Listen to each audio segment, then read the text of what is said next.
दबंगों ने लड़कियों को पीटा, घटना सीसीटीवी कैमरे में कैद, पुलिस ने नहीं की कार्यवाही, यास्मीन से मिली बेटियां।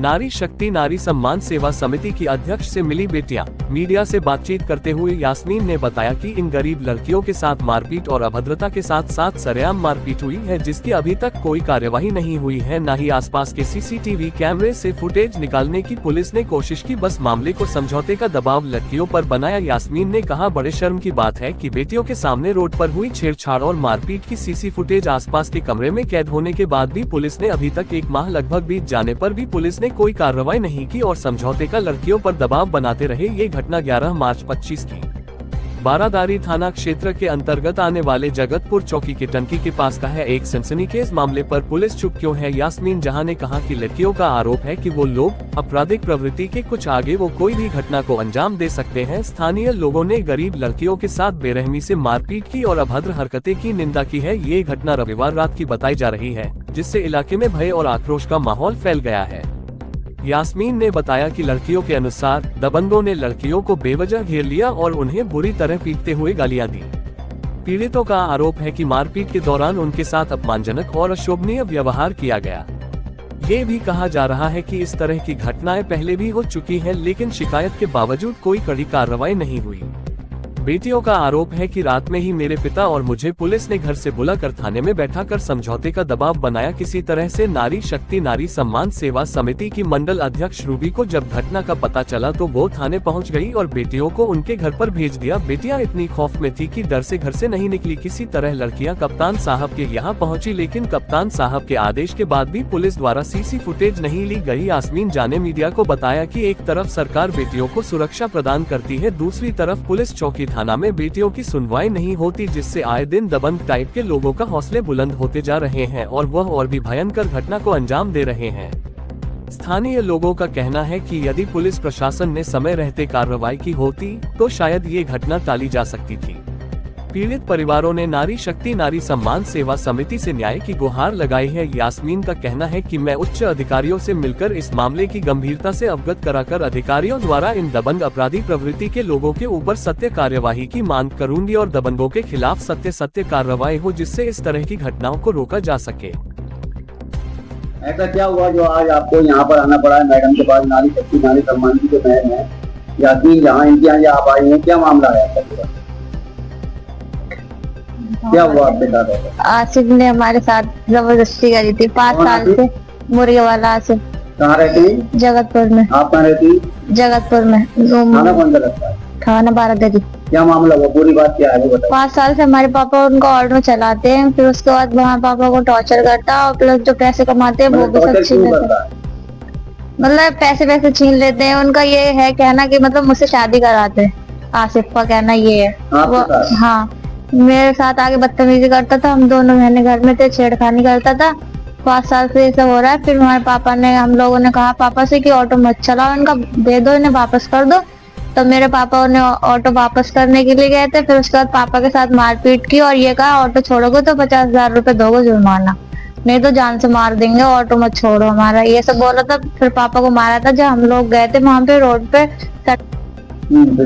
फिर उसके बाद हमें पता चला कि हमारे पापा को मारा। फिर हम गए थे वहाँ पे, अम्मी भी थी, मेरी बहन भी थी, पापा भी थे। उसकी अपनी उसने मुर्गे की शॉप के सामने मारा था।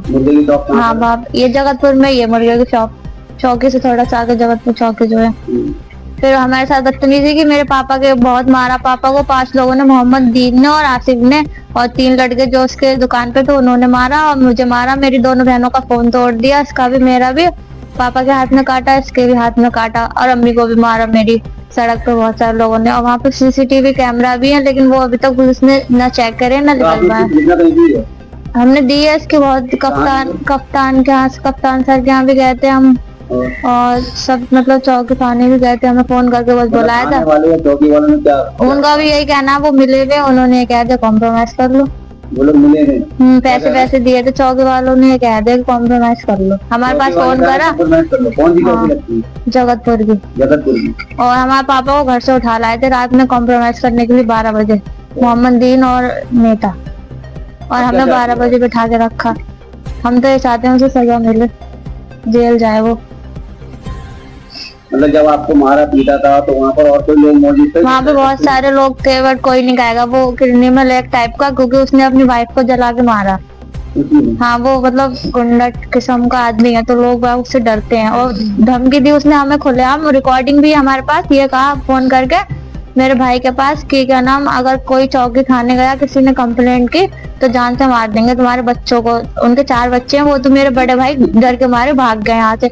और छोटे वाले भाई को अभी 2-3 दिन पहले मतलब कंप्लेंट करने के बाद भी उसने मेरे भाई को डांटा और ये कहा क्या देख रहा है, गाली देके बात की उससे। तो वो जरा छोटा सा 10-12 साल का, वो मतलब वहां से किस तरह भाग के गया। लोग हैं ये? बहुत बदतमीज लोग हैं, मतलब क्रिमिनल टाइप के हैं एक तरीके से वो। जी, तो इसके अलावा कहीं और भी नहीं है? हम चौकी थाने गए थे, बस कप्तान जी कह रहे थे। आपके साथ हम यही चाहते हैं कि वहाँ पे जो सीसीटीवी कैमरा है वो उसे देखें और फिर उनके खिलाफ कार्रवाई करें। तो वहाँ पे कैमरे लगे हुए हैं, वो पुलिस चेक कर नहीं रही है। कैमरे किस जगह पर लगे? वहीं आसिफ की दुकान में लगे हैं और जो बराबर में शॉप है, दुकानें हैं, वहाँ पे भी लगे हैं कैमरे। ये जिसने आपको मारा उसकी जी। दुकान पे कैमरे लगे? हाँ, उसकी दुकान में कैमरे लगे हुए तो हैं। दुकान पे मारा है? दुकान में भी मारा है, बाहर रोड पे भी मारा है, सड़क पे, सबके सामने, पब्लिक के सामने, सड़क पे भी कैमरे लगे हैं। वो कैमरे चेक नहीं कर रही है पुलिस। मैम सबसे पहले आपका नाम जानना चाहेंगे? जी, आप जानते तो हैं, मेरा नाम यास्मीन जाए, नारी शक्ति नारी सम्मान सेवा समिति की अध्यक्ष हूँ।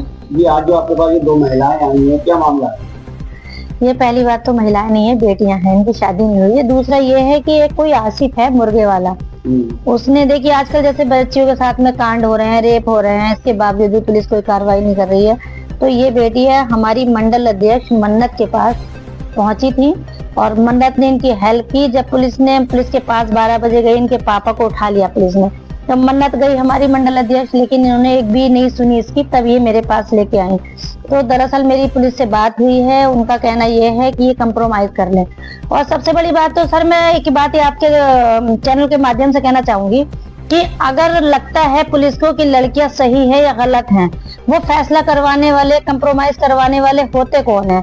दूसरी बात, मैं उन्हें चैलेंज करती हूँ कि अगर उनमें वो सच्चे हैं, 1 महीने तक हो गया सीसी फुटेज उन्होंने आसपास की क्यों नहीं निकाली, और ये किसने उन्हें राइट अधिकार दिया कि वो 151 में लड़कों का चालान कर दें।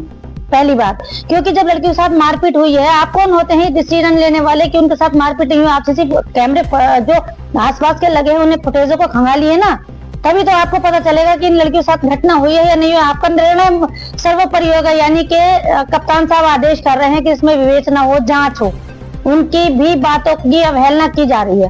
ये मैटर मेरे संज्ञान में अभी आया है। अब मैं कप्तान साहब से मिलूंगी, आईजी साहब से मिलूंगी और रिक्वेस्ट करूंगी कि सीसी फुटेज देखें और लड़कियां के साथ में अगर बदतमीजी हुई है, सरेआम उन्हें चौराहे पे मारा है, तो फिर उनके साथ ऊपर सख्त से सख्त कार्रवाई होनी चाहिए और मैं करा के रहूंगी।